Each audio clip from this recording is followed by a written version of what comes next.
우리는 1장에서 베드로가 모태의 비유를 사용하면서 우리 모두가 다 썩어지지 않는 썩지 않을 씨로 거듭난 자들이라고 말씀을 나누었습니다. 하나님께서 그의 아들인 예수 그리스도의 피뿌림으로 우리를 다시 태어나게 하셨다. 그리고 그의 부활로 우리가 다시 거듭난 자가 되었다. 그것을 우리가 나누었습니다. 그리고 또 하나님은 성도들을 하나님의 나라, 그 나라의 백성으로 부르시고, 그리고 이 세상의 거룩한 제사장으로 살도록 하셨습니다. 여러분, 우리들이 세상에서 하나님 나라 백성으로 거듭나고 다시 태어난 것으로 모든 것이 끝난 것이 아닙니다. 우리가 새 사람이 되어서 거룩한 자가 되고 또 의로운 자가 된 것으로 구원의 모든 것이 완료되어진 것이 아니라는 것입니다. 혹시 누군가가 거듭난 것으로, 중생한 것으로 구원은 끝났고 완료되어졌다고 말한다면 그 사람은 성경을 잘못 이해하고 있는 것이고, 또 오늘 베드로 전서를 통하여서 베드로가 가르치고 있는 그 내용과 전적으로 대치된다는 것을 우리가 알게 되어집니다. 또 그렇게 가르치는 이단들이 있죠. 이른바 우리가 알고 있는 이 구원파라고 하는 이 이단들이 그렇게 가르칩니다. 여러분, 거듭난 것으로 구원이 끝난 것이 아닙니다. 특별히 오늘 2절 말씀이 여기에 대해서 답을 하고 있고, 오늘 우리가 함께 다루려고 하는 말씀의 요절입니다. 우리 한 번 더 2절 말씀을 읽도록 합시다. 한 번 더 읽죠. 2절입니다. 시작. 갓난 아기들 같이 순전하고 신령한 젖을 사모하라. 이는 그로 말미암아 너희로 구원에 이르도록 자라게 하려 함이라. 여러분, 베드로가 이렇게 말합니다. 너희로 구원에 이르도록 자라게 하려 함이라 말하고 있습니다. 여러분, 거듭난 자들은 다음 단계가 있다는 것입니다. 그것은 바로 자라는 것입니다. 구원에 이르도록 자라고 성장해 가야 한다는 것입니다. 다음 단계가 있다는 것이죠. 이것은 베드로만 한 말이 아니라 바울이 에베소서를 통하여 한 말과 동일합니다. 우리 한번 똑같은 말씀인데 눈으로 한번 확인해 보도록 합시다. 에베소서입니다. 에베소서 4장 13절에서 16절 말씀까지입니다. 참 중요한 말씀입니다. 한번 우리가 찾아서 읽어보도록 하죠. 에베소서 4장 13절 말씀에서 16절 말씀까지 우리 교독하면서 읽도록 하죠. 제가 13절을 먼저 읽겠습니다. 우리가 다 하나님의 아들을 믿는 것과 아는 일에 하나가 되어 온전한 사람을 이루어 그리스도의 장성한 분량이 충만한 데까지 이르리니 이는 우리가 이제부터 어린아이가 되지 않는 사람의 속임수와 간사한 유혹에 빠져 온갖 교훈의 풍조에 물려 요동하지 않게 하려 합니다. 오직 사랑 안에서 참된 것을 하여 범사에 그에게까지 자랄지라. 그는 머리니 곧 그리스도라. 그에게서 온 몸이 각 마디를 통하여 도움을 받음으로 연결되고 결합되어 각 지체의 분량대로 역사하여 그 몸을 자라게 하며 사랑 안에서 스스로 세우고 여러분, 범사에 그에게까지 자랄지라. 바울이 말하고 있습니다. 바울은 교회를 예수 그리스도의 몸으로 비유해서 오늘 말씀을 주고 있습니다. 마치 우리의 몸이 자라고 성장하는 것처럼 교회도 성장하고 자라가야 한다. 어디까지 자라가야 합니까? 그에게까지. 예수 그리스도 그분에게까지 자라고 성장해야 한다. 지금 바울은 말하고 있고, 그리고 베드로도 2장 2절에서 똑같이 말하고 있습니다. 자라야 한다. 성장하고 자라가야 한다고 말하고 있습니다. 여러분, 우리는 썩지 아니할 씨로 다시 태어난 자들입니다. 지난주에 제가 이 부분을 아주 소상히 설교로 말씀을 드렸습니다. 여러분, 우리는 썩지 아니할 씨로 다시 태어난 자들입니다. 이 중생은 다시 태어난다는 것은 불가피하게 성령 하나님과 연결될 수밖에 없습니다. 왜냐하면 생명의 창조자, 생명을 주시는 분은 성령 하나님이시기 때문입니다. 성령께서 이 생명의 씨앗, 이 복음, 하나님의 말씀을 당신의 택자들, 그들 심령 속에 심으셨습니다. 그 결과로 성도들은 거듭나고 중생케 되어진 것입니다.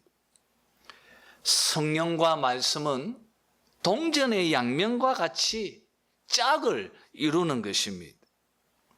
성령께서 우리 속에 심으신 그 씨앗을 가지고 우리의 안에 생명을 틔우시고, 그리고 또 자라고 성장케 하는 것입니다.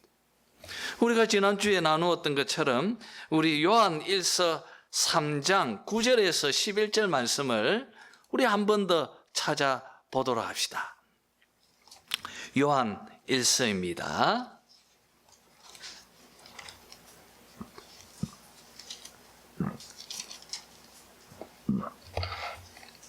자, 요한 1서 3장 9절에서 11절 말씀까지입니다.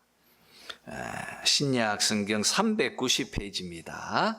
우리 다 같이 9절에서 11절 말씀을 읽어보도록 하겠습니다.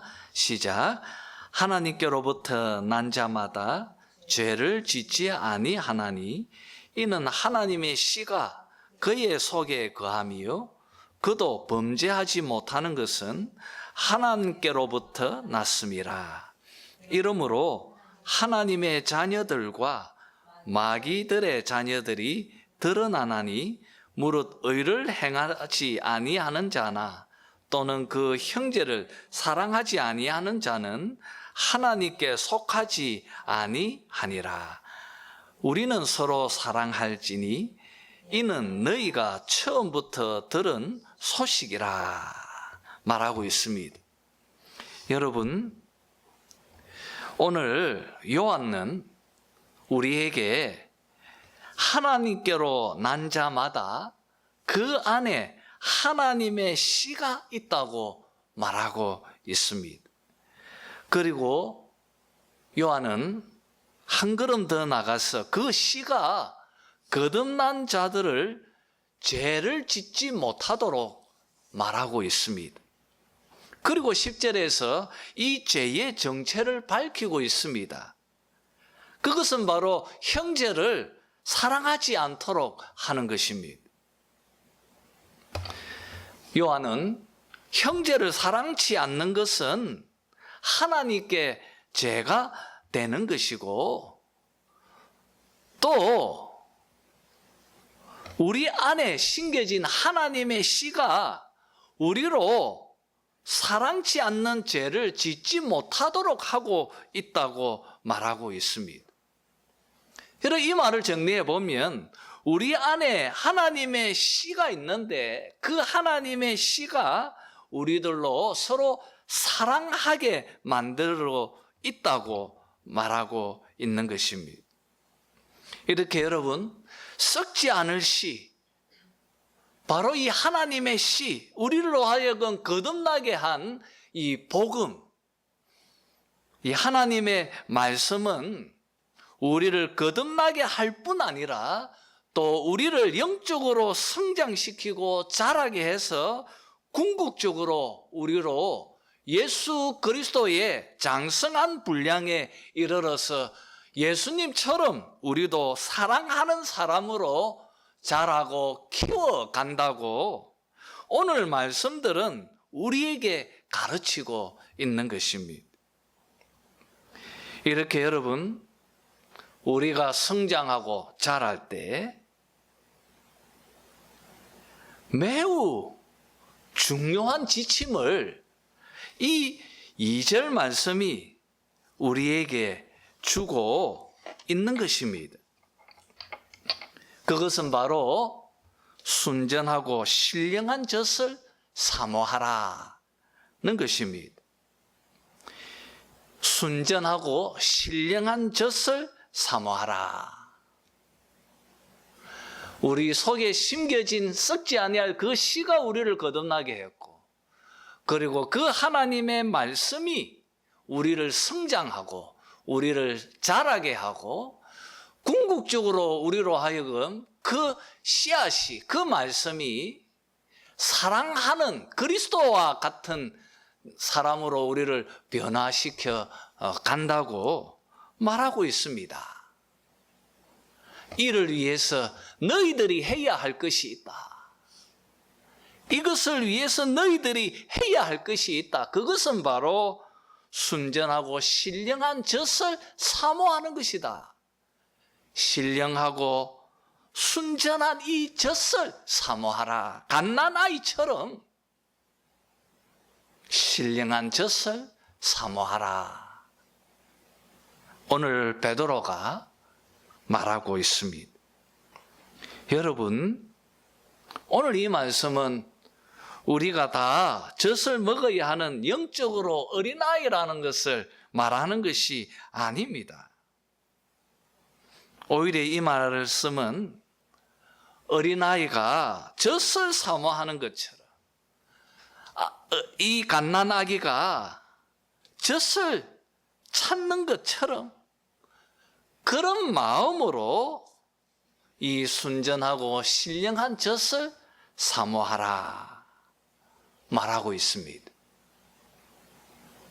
여러분, 성장하고 자라기 위해서 신령한 젖을 목말라 하고 사모하는 그런 여러분들이 되었으면 정말 좋겠습니다. 우리 속에 있는 그 씨가, 그 말씀이 우리를 보호하고 우리를 지키고 우리를 성장시켜 나갈 것입니다. 자, 여러분, 오늘 우리가 이 2절 말씀을 보면서 또 1절과 한번 생각해 보았으면 합니다. 1절과 2절. 왜 베드로는 신령한 젖을 사모하라, 사모하라는 이 말씀 앞에 이 2장 1절 말씀, 모든 악독과 모든 기만과 외식과 시기와 모든 비방하는 말을 버려라 는 말을 먼저 하고, 그리고 2절 말씀을 하고 있는가? 우리가 이 질문을 한번 가져봅니다. 1절과 2절의 연관성은 무엇일까? 여러분, 우리가 1장을 통하여서 배웠던 것처럼 우리는 거듭나서 하나님 나라 백성으로 이 세상 한가운데 흩어진 나그네로 살고 있습니다. 이런 우리들에게 베드로가 주고 있는 명령의 말씀은 사실 이 1장 전체에서 제일 강조할 수 있는 말씀은 22절일 것입니다.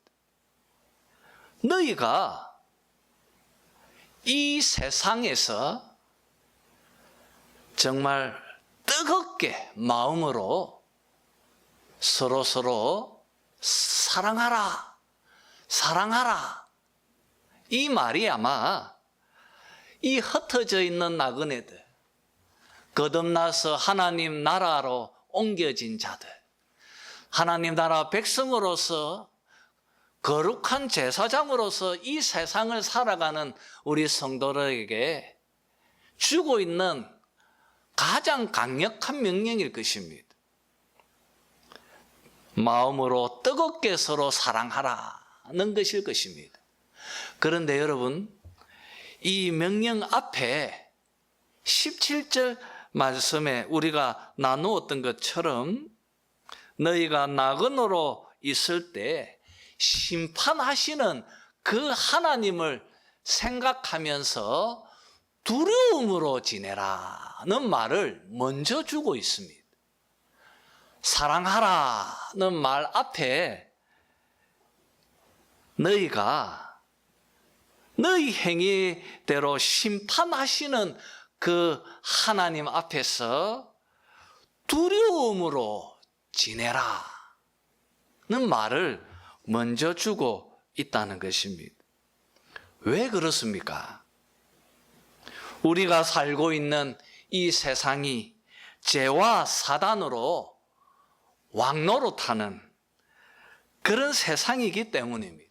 우리는 여전히 죄에 길들여져 있고, 그리고 우리는 거듭나기 전에 행하던 세상의 풍습과 세상의 그 생각에 길들여져 있던 죄의 장막을 입고 있는 그런 연약한 죄인들인 것입니다.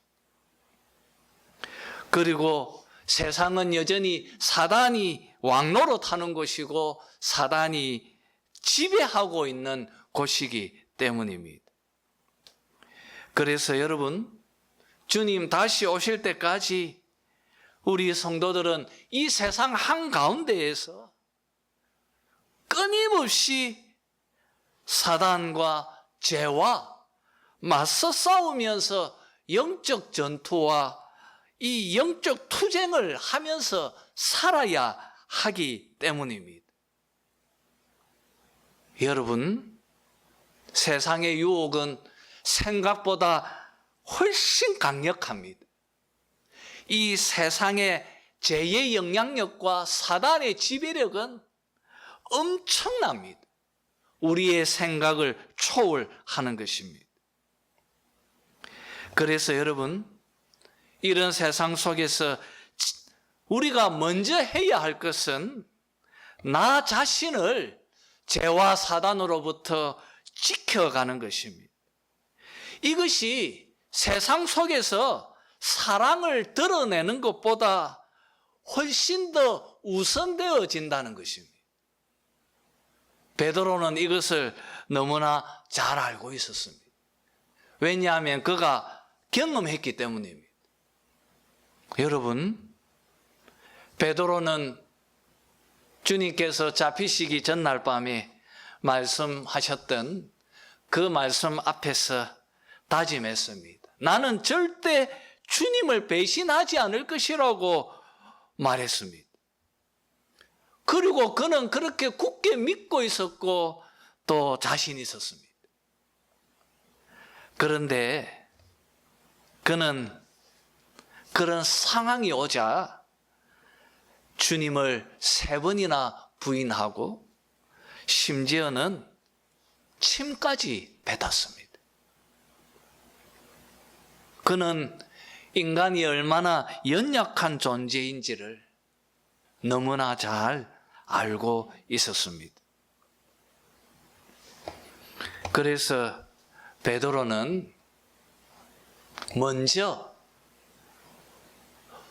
지켜야 할 것은 우리 자신이라는 것을 먼저 말하고 있는 것입니다. 그러기 위해서 너희들은 주님 오실 때까지 심판하실 그 하나님 앞에 두려운 마음으로 이 영적 싸움에서 먼저 스스로를 지켜라. 그리고 나서 형제를 뜨거운 마음으로 사랑하라. 명하고 있는 것입니다. 여러분, 똑같은 것입니다. 2장 1절도 먼저 우리가 버려야 하고 내 속에서 먼저 우리가 버려야 할 것들을 먼저 말하고 있습니다. 그리고 이런 악한 세상 속에서 지켜야 할 우리 마음을 먼저 상기시키면서 2장 1절의 말씀을 주고 있는 것입니다. 이 세상은 모든 악독들로 가득 차 있고 이 세상은 모든 기만과 모든 외식과 모든 시기와 비방하는 말들로 가득 차 있다. 그런 세상 속에서 스스로를 지키고 그리고 너희 안에 이런 것들이 있다면 먼저 비워버리고 내어놓고 그리고 너희들이 형제를 뜨겁게 사랑할 뿐 아니라 또 너희들의 영적 성장을 위해서 순전하고 신령한 젖을 사모하라. 이 신령한 젖을 먹음으로 너희가 구원에 이르도록 성장하고 자라나가라. 여러분, 지금 베드로가 강조하고 있는 것입니다. 여러분, 우리가 여기서 또 질문하게 되어집니다. 그러면 우리가 어떻게 하면 이 악한 것들을 버릴 수 있습니까? 우리가 어떻게 하면 새 사람으로 자기 정체성을 지키면서 이 땅에 거룩한 제사장으로 살아갈 수가 있습니까? 우리가 어떻게 하면 우리 믿음을 지키고 이 세상에서 형제를 뜨겁게 사랑할 수 있습니까? 우리가 어떻게 하면 사랑치 않는 죄를 범치 않을 수 있습니까? 어떻게 하면요? 그 답이 바로 오늘의 설교의 요점입니다. 어떻게 하면 됩니까?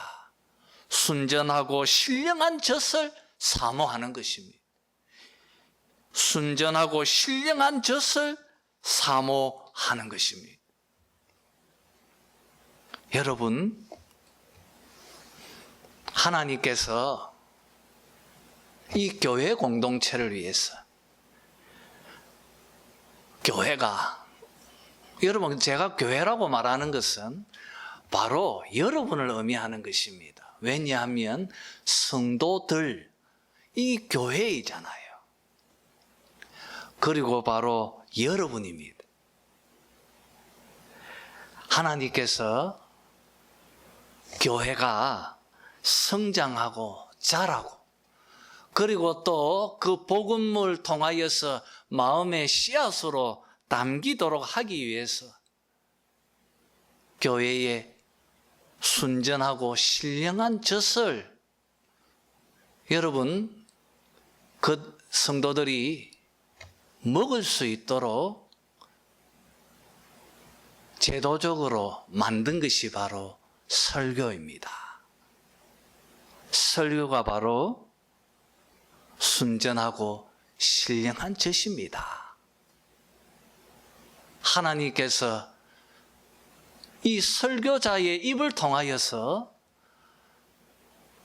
마음으로 이 신령한 젖을 먹고 우리의 믿음을 자라게 하고 우리를 성장시키고, 그렇게 우리 마음에 담긴 그 말씀이 또 이 고단하고 또 악한 이 세상 속에서 살아갈 수 있도록 원동력을 제공해 주는 것입니다. 오늘 말씀에 여러분, 순전하고 신령한 젖이라고 말합니다. 설교는 순전하고 신령해야 합니다. 순전하고 신령한 젖이어야 합니다. 여러분, 오늘 이 말씀은 이 혼탁한 이 세상 속에 서 있는 교회들을 향하여 큰 울림이 된다고 저는 여겨집니다. 설교는 순수해야 합니다. 순전해야 합니다. 독이 없어야 돼요. 질병의 원인이 없어야 합니다. 우리가 아기에게, 이 갓난 아기에게 젖을 먹일 때 그 안에 나쁜 것을 담지 않지 않습니까? 똑같이 교회의 설교도 순전해야 하고, 그리고 신령한 젖이어야 합니다. 그런데 오늘날 우리들이 접하고 있는 설교, 이 하나님의 말씀은 많이 변질되어져 있습니다. 지나치게 세속화되어져 있습니다. 지나치게 인본주의화되어져 있습니다. 이미 강단을 심리학이 다 장악해 버렸습니다. 여러분, 철학과 과학이 이제 성경 해석의 중요한 잣대로 지금 사용되어지고 있습니다. 샤머니즘 사상이 알게 모르게 설교 안에 깊이 녹아져 있습니다. 여러분, 오늘 설교를 움직여가는 가장 중요한 것이 또 기복주의입니다. 그렇지 않습니까? 우리나라 신학은 대부분 영국과 미국으로부터 많이 들어와 있습니다. 그건 사실 우리 장로교를 우리나라에 이식한 그분들이 다 미국 선교사님들이었기 때문에 당연할 것입니다. 하지만 여러분, 그 나라에 깊이 녹아져 있는 잘못된 독이 있습니다. 그것은 실용주의입니다. 실용주의가 이미 미국 강단에 녹아져 있고, 그리고 우리나라에 이미 팽배해져 있습니다. 사랑하는 성도 여러분, 우리가 먹는 젖이 순전하고 그리고 신령해야 합니다. 그리고 우리 스스로 그 독극물들을 걸러낼 수 있어야 합니다. 분별해내어야 합니다. 그 설교 안에 순수하지 못한 독이 녹아져 있다. 깨달아야 합니다. 그리고 판단해내어야 합니다. 걸러내어야 하는 것입니다. 여러분, 어떻게 하면 우리 스스로 순전하고 신령한 젖을 분별할 수 있을까요? 어떻게 하면 오늘 이 설교의 홍수 시대에 어떻게 하면 저 설교가 순전하고 신령한 젖인지를 구분해낼 수 있을까요? 우리가 어떻게 하면 이 능력을 길러낼 수 있겠습니까? 그것은 바로 신앙 고백서를 배우는 것입니다. 신앙 고백서를 바르게 배워가는 것입니다. 여러분, 이것이 지름길이에요. 여러분, 우리 장로교뿐 아니라 역사 속에서 우리 개신교가, 특별히 칼빈주의가 여러분 500년, 이 루터가 종교개혁한 이후부터 지금까지 우리 장로교뿐 아니라 우리 개신교가 전통적으로 간직한 이 보배로운 신학의 보고라 할 수 있는 책들이 있습니다. 칼빈주의 입장으로 만들어진 신앙 고백서들. 여러분, 이 벨직 신앙 고백서, 그리고 돌트 신앙 고백서, 그리고 또 웨스트민스터 신앙 고백서, 그리고 하이델베르크 여러분 이 신앙 문답서, 그리고 대소교리 문답서, 이런 것들입니다. 사랑하는 성도 여러분, 신앙 고백서를 여러분이 즐겨 읽으시기를 바라고요. 그리고 익혀 가시기를 바랍니다. 그러면 여러분께서 순전하고 신령한 젖을 분별해 낼 수 있습니다. 여러분, 제가 들은 이야기인데, 제가 이런 말 잘 안 하지만 예를 한번 들겠습니다.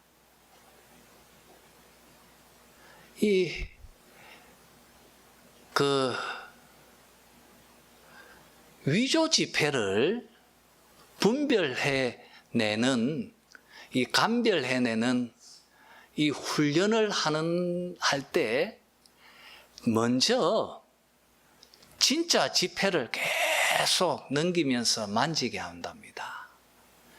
진짜 지폐를 계속 만지다 보면, 그러다가 한 번씩 이 백장 속에서 위조 지폐를 한 장 집어넣으면, 그러면 금방 그 위조 지폐를 뽑아낸다고 한답니다. 위조 지폐를 먼저 열심히 배우는 것이 아니라 진짜 지폐를 계속 익히고 그것을 몸에 배이게 하면 위조 지폐를 딱 만지는 순간 이거 이상하다는 걸 느끼게 하는 거예요. 여러분 똑같습니다. 여러분들이 이 바른 이 신앙 고백 속에서 열심히 젖어 있으면, 그러면 이상한 말, 이상한 것에 대해서 본능적으로 반응할 수 있게 되어지는 것입니다. 이상한데. 저 말은 이상한데. 가려내어야 하는 것입니다. 그런 것들이 교회를 죽이고 나를 죽이는 것입니다. 바른 이 신령한 젖, 그리고 순전한 젖을 여러분들이 정말 사모하는 자들이 되시기를 바랍니다. 자, 이제 마지막으로 여러분, 이 신령한 젖을 사모하고 먹으면 어떤 일이 일어납니까? 이 신령한 젖을 먹으면 어떤 일이 일어납니까? 바로 이어서 나오죠. 그로 말미암아 너희로 구원에 이르도록 자라게 한다고 말하고 있습니다. 여러분, 우리가 이 신령한 젖을 먹으면 이 하나님 말씀 안에서 우리가 성령으로 말미암아 변화되어지고 우리가 성장하고 자라서 우리가 사랑할 수 있는 존재로 우리가 바뀌게 되어진다는 것입니다. 우리 마지막으로 히브리서 4장 12절을 한번 찾아서 읽어봅시다. 히브리서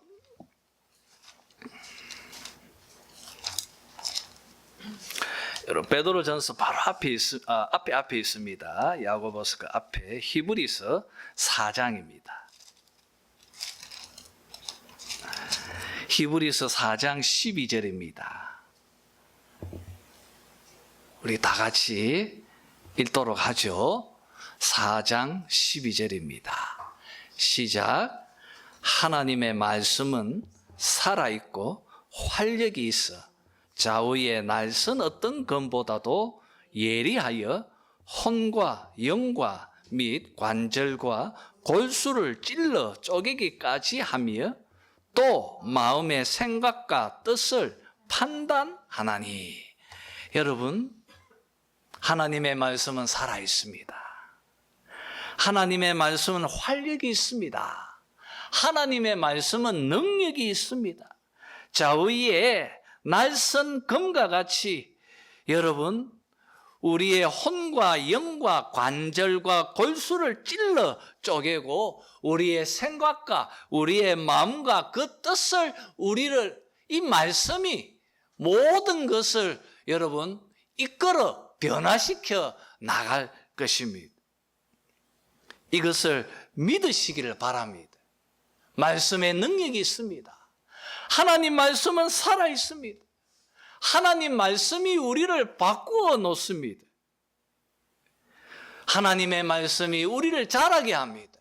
하나님의 말씀이 우리를 성장시켜주고 그 말씀이 우리를 지키고 그 말씀이 우리를 보호해서 우리로 이 세상의 제사장으로 서게 하는 것입니다.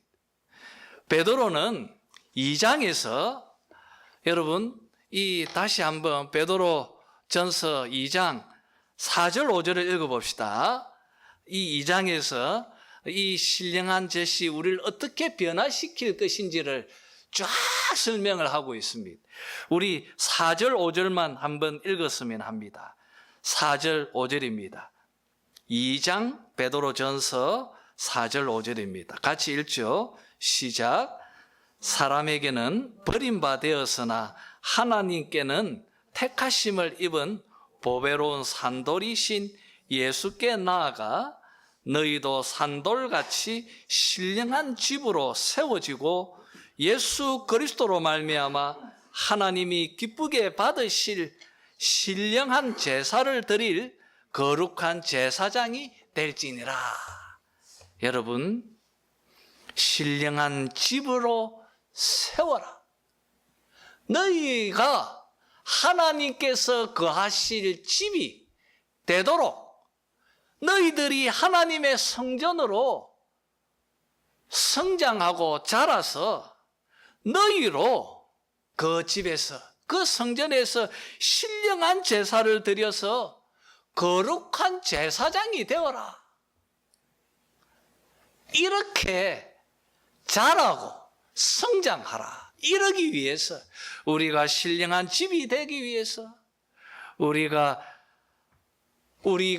우리의 삶으로 신령한 제사를 드려서 거룩한 제사장이 되기 위해서 우리는 순전하고 신령한 젖을 먹어야 하는 것입니다. 사랑하는 성도 여러분, 우리는 함께 보편교회를 세워가고 있습니다. 그리고 여러분, 우리는 이 신앙고백서를 배워가면서 이 땅에 거룩한 제사장으로 서고 있는 것입니다. 사랑하는 성도 여러분, 여러분 속에 이 은혜가, 이 변화의 은혜가 넘치기를 주님의 이름으로 축원합니다.